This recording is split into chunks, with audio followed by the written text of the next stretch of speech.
Hi guys, and welcome back to DAZZLE. Today I'm going to talk winter. So I've picked out 6 key questions that I see asked a lot by people at this time of year. We're in October now, middle of October. Pond's about 9 or 10 degrees, I believe. I don't measure it, but I'll talk about that later actually. But do the first intro out here so you can see the fish, and then I'm going to go inside for the rest of the video. But 9 or 10 degrees, middle of October. So 6 key questions I'm going to answer today. Basically, they're going to tell you everything you need to know about feeding your koi over the winter period. The 6 questions I'm going to address. The first is, I heard that if I feed my koi over winter, the food will rot in their stomachs and they will die. Is this true? Number 2, what happens to koi in colder water and why do their feeding habits change? Number 3, do koi hibernate? Number 4, should you feed your koi in winter?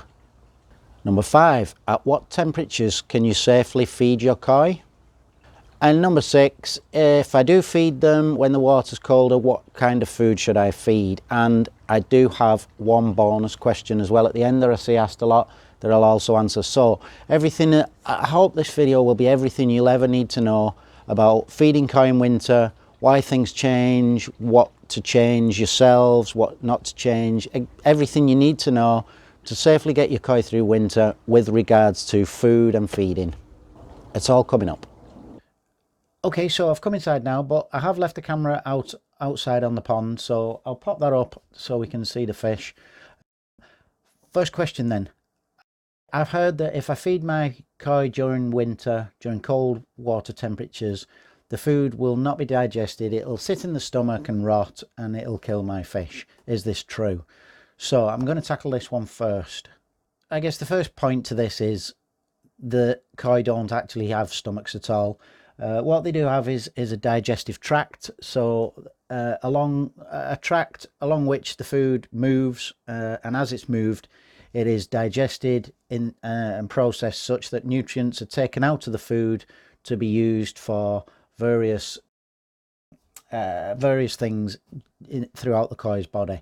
So no truth in it in the sense that koi don't actually have a stomach, but that's not the full story.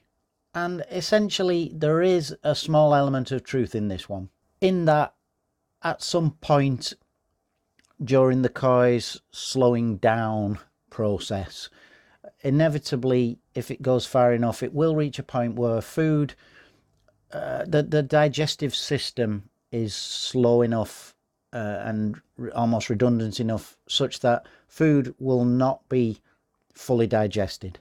But I've never, in 26 something years keeping koi, I've never yet heard of a koi dying because food has sat and rotted. And I will go on to why I don't believe that's even possible a little later on in the video. But for this point, to answer this question, in theory, it is a very slim chance of it being possible. In reality, I don't believe it is. And I am going to expand on that a lot more as we go through the other questions. So I'll move on to question 2 now. And question 2 is, what happens to koi in colder weather? And does a koi's feeding habits change as the water cools? Koi are cold-blooded. The definition of cold-blooded is something that has an internal body temperature that is not kind of internally regulated.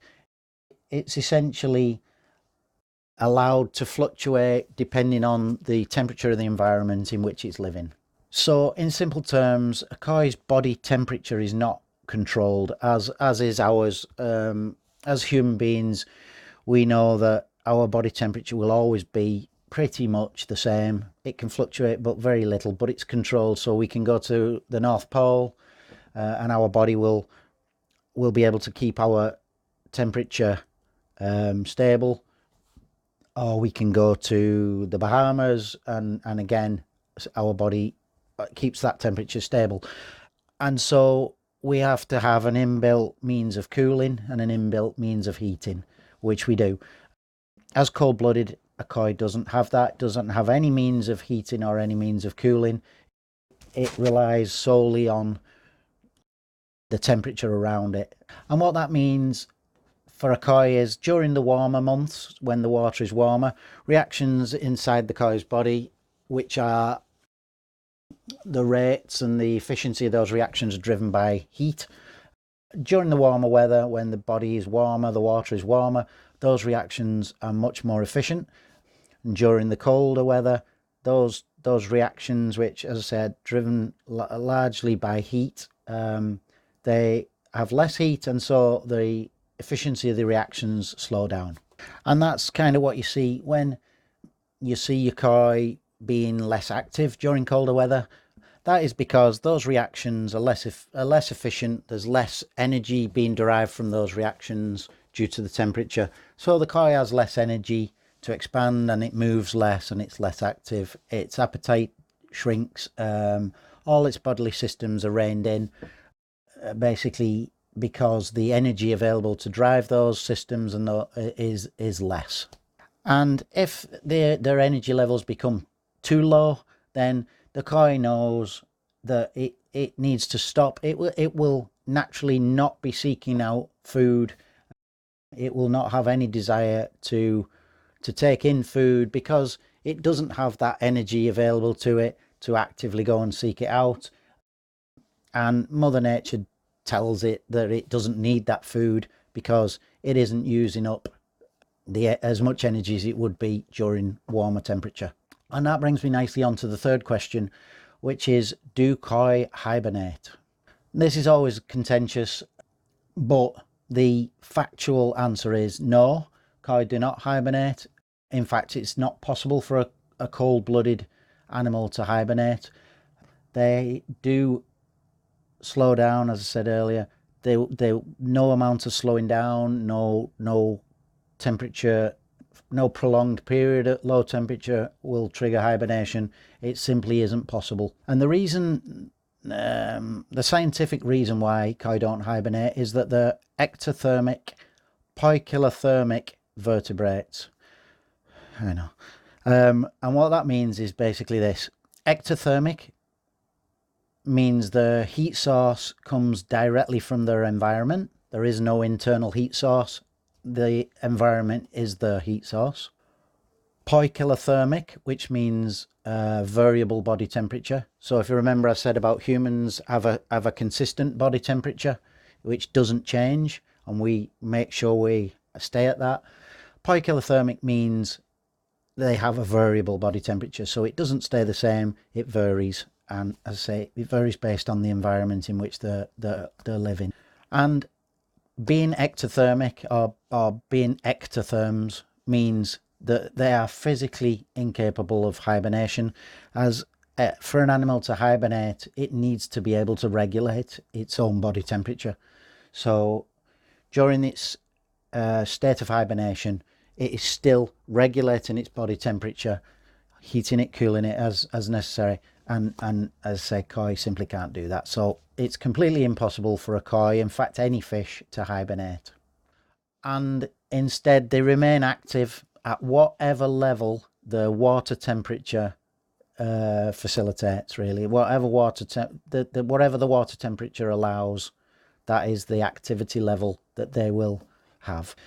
Yes, if the water temperature gets sufficiently cold for sufficiently long enough, they will sit on the bottom of the pond motionless, conserving energy. It's a form of torpor rather than hibernation.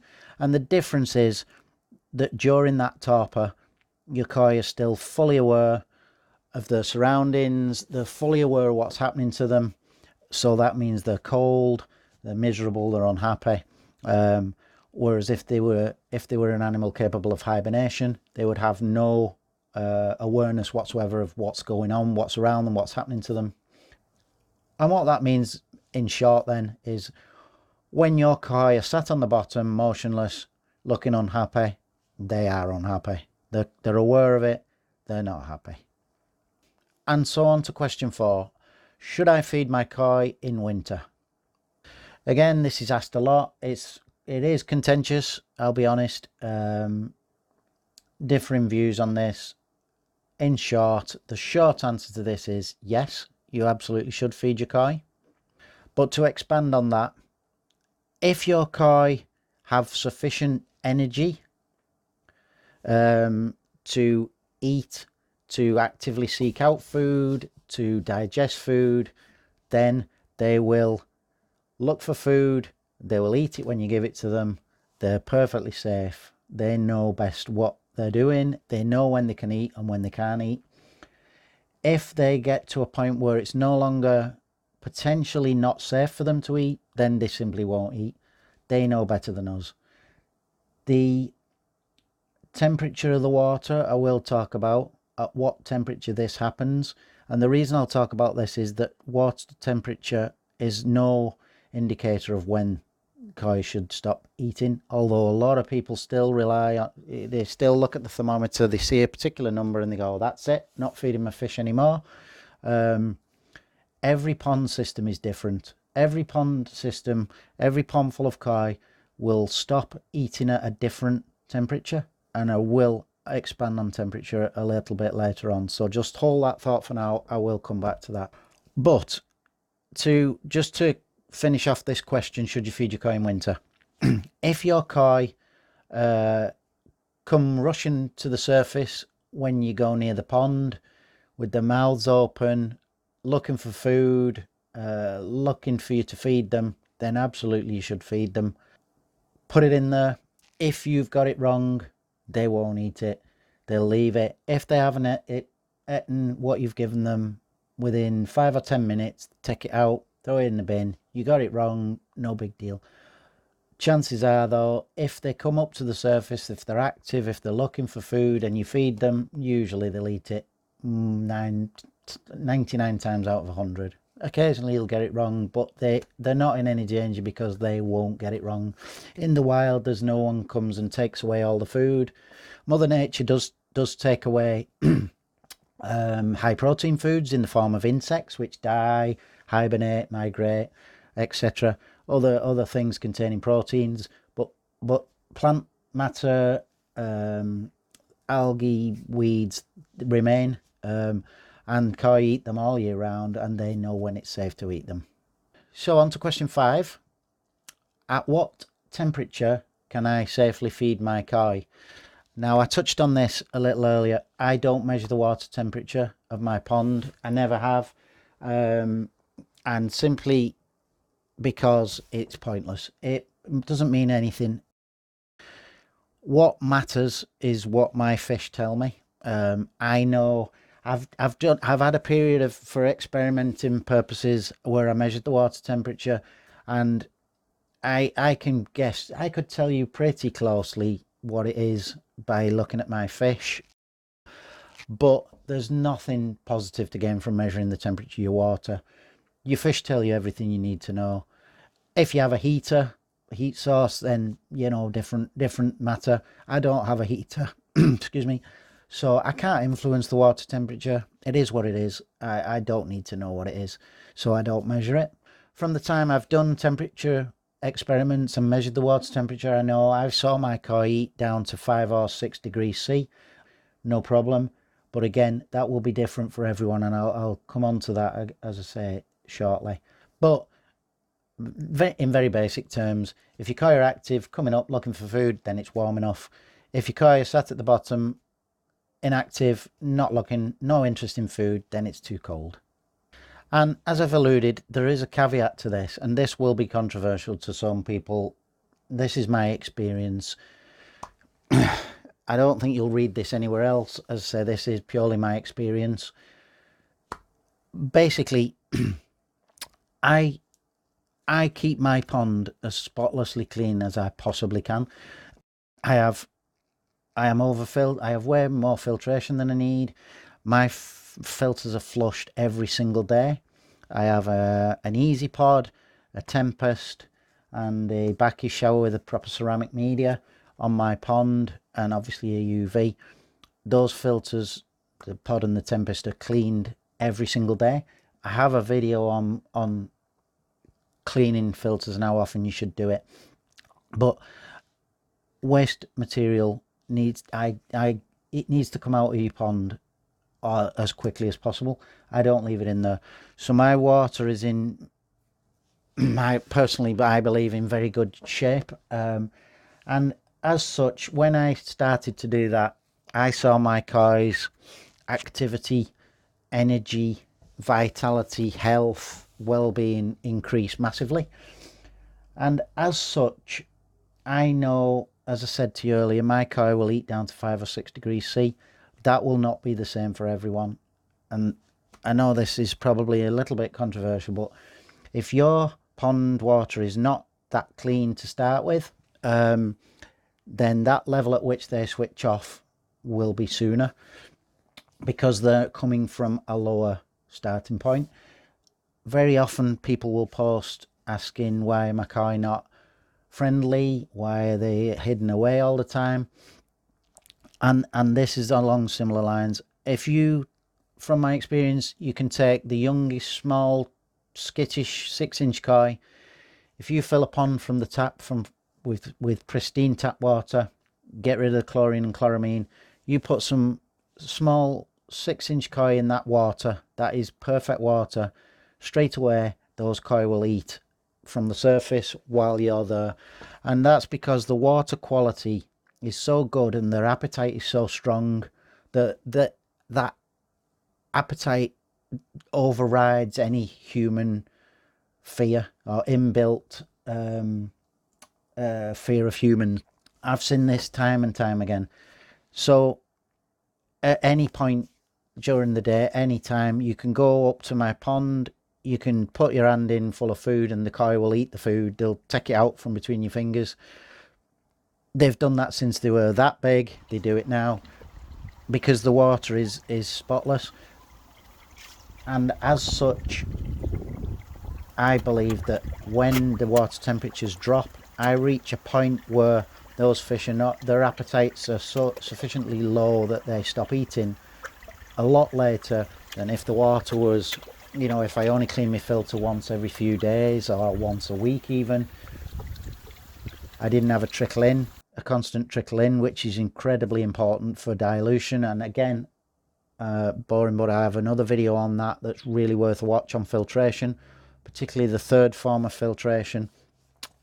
All these things you can do to keep the water quality high will improve the health, well-being, appetite, activity of your koi, and keep that activity level up longer as the water cools going into winter. As I say, you won't read that anywhere else. That's purely from my own experience. Controversial, but yeah, leave a comment down below on what you think about that. It is, I'm interested to hear other people's thoughts on that.